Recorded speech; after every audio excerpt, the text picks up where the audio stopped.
Assalamu alaikum, dear students. Welcome again to the second clinical session for the fourth grade. Today we will talk about registration of occlusal relationships and the jaws relationship. Occlusal harmony between the removable partial denture and the remaining natural teeth is a major factor in the preservation of the health of their surrounding structures. The jaw relation. This is the maxillary-mandibular relationship. We have two types of relations between the maxilla and the mandible, the horizontal relation and the vertical relation. We're not going to discuss these relations in details as you're going to take this in the theoretical lecture. We're just going to review these terms quickly in a clinical way. The vertical relation, in most cases of removable partial denture, is maintained, and we're not going to re-establish this relation. This is maintained by contact from the upper teeth with the lower teeth, except in some cases when we don't have any contact between the upper and lower teeth, we have to re-establish the vertical relation, and this will be explained separately for each case.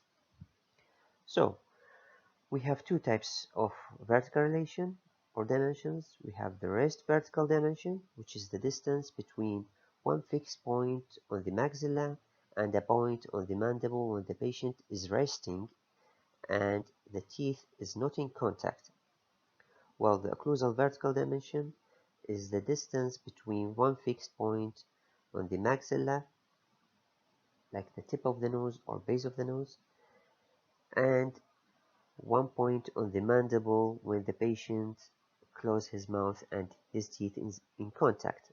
So we conclude that the occlusal vertical dimension is less than the rest vertical dimension, and the difference between these two dimensions is called the freeway space, with the average is 2 to 4 millimeter.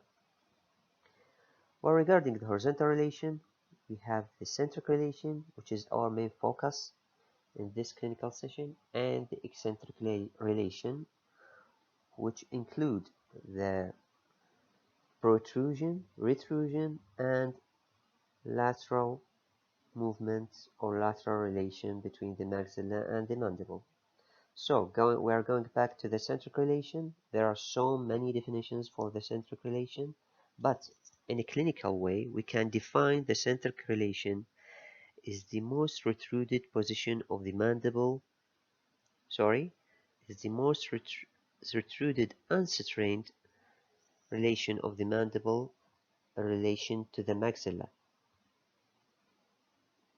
So, we are going to discuss the methods of registering this relation. The methods of establishing occlusal relationships. We have so many methods. Direct appositioning of the cast, interocclusal records with posterior teeth remaining, occlusal relation using occlusion rims on record basis, jaw relation records made entirely on occlusion rims, establishing occlusion by recording of occlusal pathways. Of course, every one of these methods has its indications, so we're going to explain it in details. Starting with the first method, direct appositioning of the cast. When there is sufficient opposite teeth remaining in contact to make the existing jaw relation obvious, or when only few teeth are going to be replaced on short denture basis, we can use direct appositioning of the cast.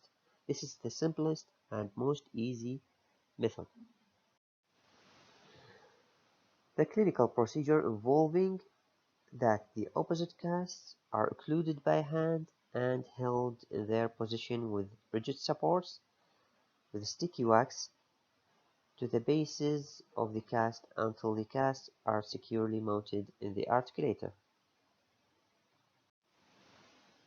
The other method of registering the jaw relations is the interocclusal records with the posterior teeth remaining. This method is used when there is sufficient teeth remain to support the partial denture. An example of this is canid class 3 or class 4, of course with a longer span as shown in this photo, but the relation of the opposite teeth do not permit the occlusion the occlusion of casts by hand. In such situation, the jaw relations must be established as for for fixed restorations, like the bridge or crowns, using some kind of interocclusal records, like a wafer of wax or bite registration paste. This, this is going to be explained. So, the clinical procedure involving placing a uniformly softened metal-reinforced wafer of base plate or setup wax, as shown in this photo with the red arrow. So, placing this wax between the teeth and the patient is guided to close in centric relation. At the end of this clinical session, I'll give you hints and tips how to guide the mandible in centric relation. After that, the wax is removed from the patient's mouth and chilled thoroughly in room temperature water. After that, it should be inserted again inside the patient's mouth so that any deformation from chilling will be corrected.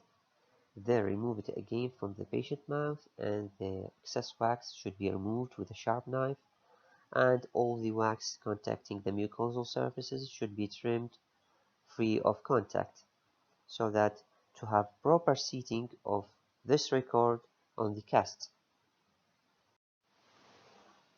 The wax record can be further corrected with occlusal registration material, like a bite registration paste, which is used as a final recording medium. After the paste is set, the corrected wax record is removed and inspected for accuracy, and any excess material should be removed and trimmed with a sharp knife. Then the wax record is returned on the master cast, which should be mounted on the articulator. So, to summarize this, we're going to use a metal-reinforced wax placed between the teeth, guide the patient to close in a centric relation, remove the wax from the patient's mouth, chill it thoroughly in a room temperature cool water, then reinsert it again in the patient's mouth to remove the distortion from chilling. After that, remove it from the patient's mouth and trim the excess wax. We can stop at this step and mount and place the registration of wax on the casts and mount the cast on the articulator, or we can be further correct this registration using a bite registration paste, like a silicone bite registration paste that's placed over the wax, and again guide the patient to close. After that, after the material is set, I mean the bite registration material is set, remove it with the wax from the patient's mouth, trim the excess of the bite registration material, and place it on the cast and mount the cast on the articulator. So you can do one step with wax or two steps with wax and bite registration material. Or we can use the bite registration silicone paste alone, without the use of wax. We inject it on the patient's teeth and guide the patient to close in centric relation. After the material has set, we remove it from the patient's mouth, trim the excess, place the registration material on the cast, and mount the cast on the articulator.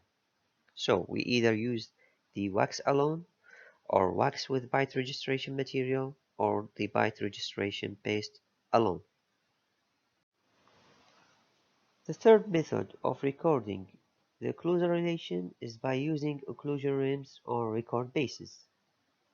We use this method when we have one or more distal extension areas, when a tooth bounded edentulous space is large. This means we have a long span bounded edentulous area, or when the opposing teeth do not meet. The clinical procedure involves evaluating the patient natural occlusion. Of course, in every method we should evaluate the patient natural occlusion.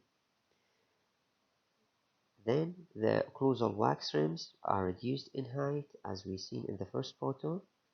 until the occlusal contact is performed at the correct vertical dimension of occlusion.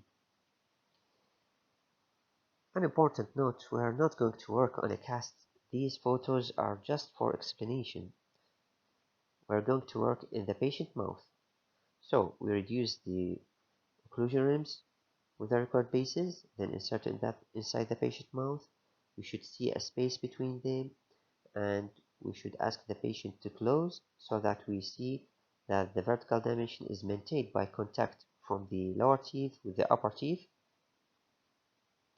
After this, the bite registration paste is injected on one of the occlusion rims, and the patient is guided to close in eccentric relation. After that, when the bite registration material has set, we remove it from the patient. We remove the bite registration material with the record bases and bite rims outside the patient mouth and place it on the cast, and the cast is mounted on articulator.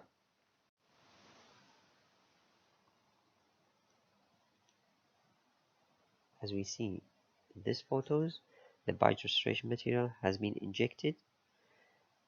After set, it has been removed and placed on the cast, then mounted on the articulator.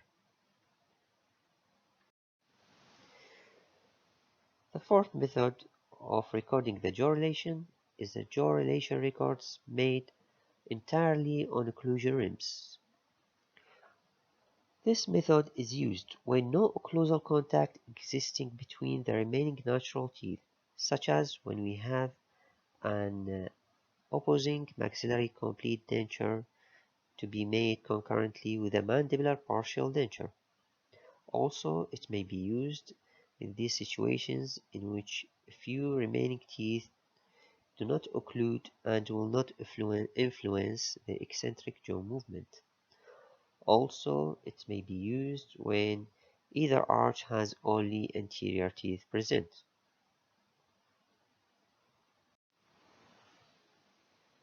The clinical procedure involves recording the vertical dimension. This is one of the cases that we need to record the vertical dimension. So there are so many ways to record the vertical dimension, but mainly in our clinic we use measurement. So one fixed point on the tip of the nose and one point on the chin, and measure the distance between them. We measure the occlusal vertical dimension and the rest vertical dimension, and the difference between them should be about 2 to 4 millimeters. After that, the face bow transfer of the maxillary arch is made, then the maxillomandibular relation are recorded by the occlusion rims and bite registration paste, then mounted on the articulator. I know this case is difficult to understand right now, but don't worry, it will be so easy when we will explain it inshallah in the clinic. The fifth and less commonly used method of recording the occlusal relationship is establishing occlusion by recording occlusal pathway. This method involves the registration of occlusal relation by occlusal pathways and the use of occluding templates. So it's a functional record rather than a static record. Okay, so you remember I told you before, I will show you a clinical tips and methods for retruding the mandible in eccentric relation, because we need to retrude the mandible in eccentric relation in each of the previous methods of recording the jaw relations. So these methods is not replacing the previous methods, it's with them. In each of the previous methods we need to use these movements. So the first method is retruding the mandible by guidance with hand. It can be a chin guide technique.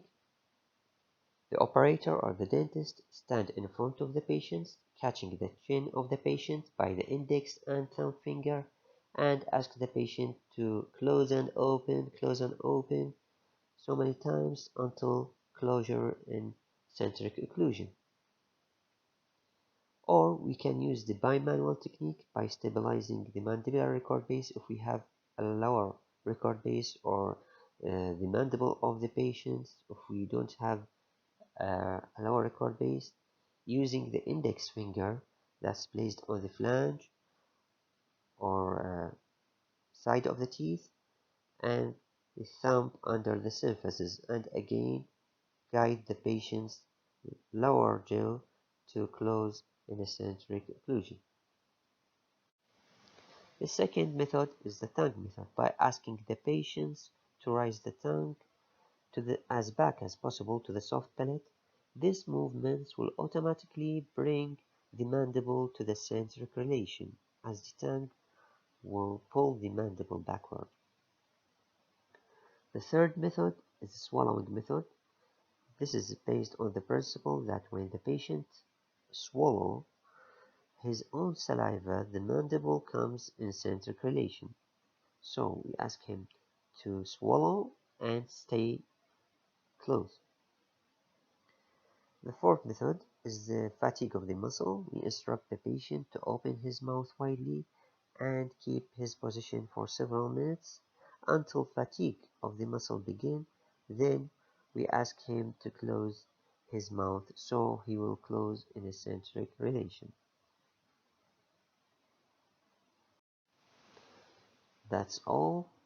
I know you think it is a complicated lecture, but believe me, it's not that complicated when you see it in the clinic, inshallah, and I will explain each of these methods again and for each case separately. Do not hesitate to ask any question, and thanks for listening.